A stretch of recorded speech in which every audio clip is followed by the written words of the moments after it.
Long before rivers learned their names, and before the baobab trees stretched their arms toward the sky, there lived a gentle man named Kibaro. Kibaro was not a king. He was not a warrior. He was not rich in gold. He was rich in listening. He listened to the wind as it moved through tall grasses. He listened to animals when they spoke without words. And most of all, he listened to the Earth Mother, the spirit of life and balance, known as Nkala. Once the people of the land lived in harmony. Rivers were clear, forests were respected, animals were hunted only with gratitude. But as time passed, respect faded. Trees were cut without prayer. Animals were taken for pride, not need. Sacred drums were beaten for noise instead of meaning, and the Earth Mother wept. Her tears did not fall like normal rain. They came as cracked soil, as angry rivers, as storms that arrived without warning. One night, under a sky heavy with stars, Kibaro dreamed. The moon split open like a calabash, and from it stepped Nkala herself, tall as the sky, glowing like living clay, her eyes holding oceans. "Kibaro," she said, "the balance is broken." He fell to his knees. "The waters will rise," she continued, "not to punish, but to cleanse. Most will not listen. But you have always listened." She placed a glowing seed in his hand. "Build a great canoe," she said, "not of war, but of life.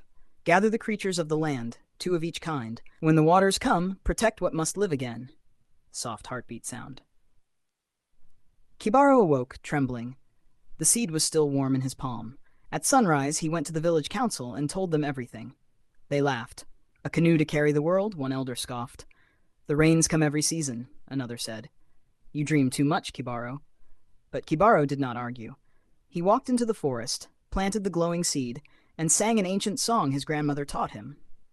A song meant only for beginnings. Earth ground shook. From the soil rose a massive tree, taller than any baobab, its bark smooth like carved wood, its branches bending as if shaped by unseen hands. Day and night, Kibaro worked. The tree hollowed itself, stretching wider, stronger, longer, becoming not just a canoe, but a floating village, carved with symbols of protection and life. Then, the animals came. Elephants arrived first, slow and solemn. Lions walked peacefully beside antelope. Birds painted the sky with color. Snakes slithered without fear. Even the shy okapi and clever fox came in pairs. Predator and prey stood side by side. The people watched in silence. Some felt shame, some felt fear, and a few felt hope. Kibaro's wife Asha joined him, strong, kind, and fearless. Together they gathered food, prepared shelter, and welcomed every living soul.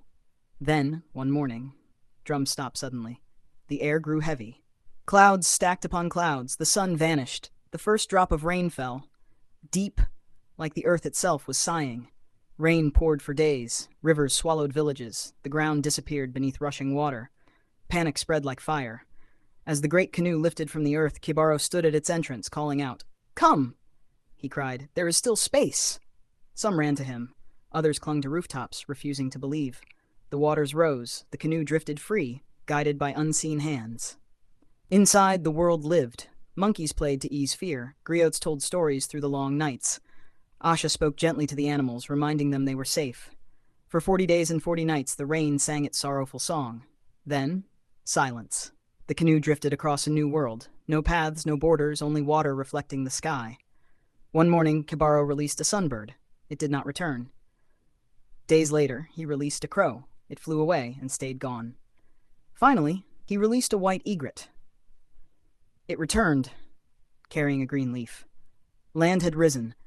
The canoe settled upon a hill, a place that would one day be called the first ground. The doors opened. Animals stepped into the sunlight. The sky cleared. The sun painted the land gold. Kibaro knelt and touched the earth. Nkala appeared once more, smiling. "You listened," she said. "Now teach them to listen again." She stretched her hand across the sky, forming a rainbow shaped like a great arc. "A promise," she whispered. "Balance can always be restored if the heart remembers." From that day on, Kibaro and his descendants became keepers of stories. They taught that the earth is alive, that animals are relatives, not possessions, and when humans forget humility, the world reminds them. And when the rains fall hard, elders still say, "Listen closely. The Earth Mother is speaking."